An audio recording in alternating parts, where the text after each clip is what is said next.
Google बता दा एगो बात, कहाँ रहे पगली अपन पियावा के साथ। गूगल बता दा एगो बात, कहाँ रहे पगली अपन पियावा के साथ। ढेर दिन से होके न बात, कहाँ रहे पगली अपन पियावा के साथ। खोज के लोकेशन कल के करा ले थे बेहाल, याद हमारो सताबे नैना और गोर गालो।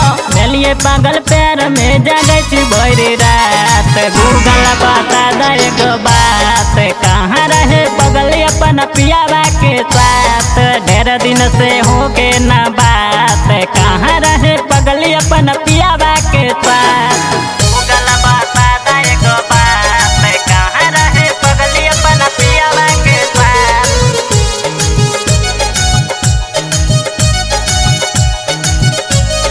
गूगल बता दा एगो बात,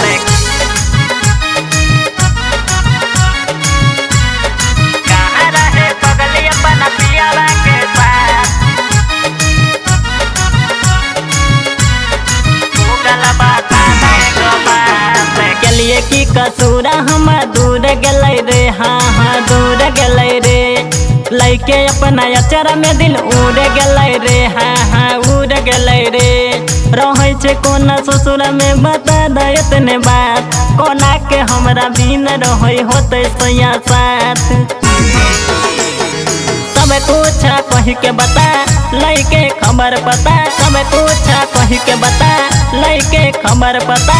याद आबे सब पुराना कोइल बात। गूगल बता दा एगो बात, कहाँ रहे पगली अपन पियावा के साथ।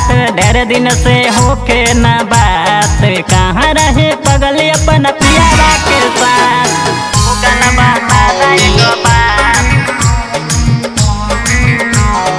गूगल बता दा एगो बात, कहाँ रहे पगली अपन पियावा के साथ।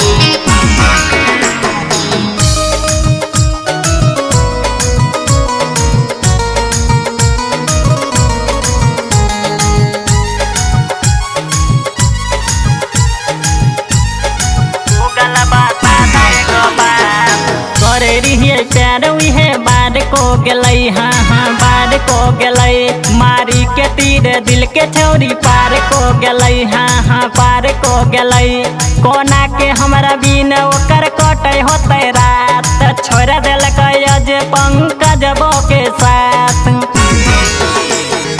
अब ना तू एना सता, सब कुछ कह के बता। अब ना तू एना सता, सब कुछ कह के बता। ओकरा बिना कटे नहीं हमर बिना रात। गूगल बता दा एगो बात, कहाँ रहे पगली अपन पियावा के साथ। ढेर दिन से होके न बात, कहाँ रहे पगली अपन पियावा के साथ।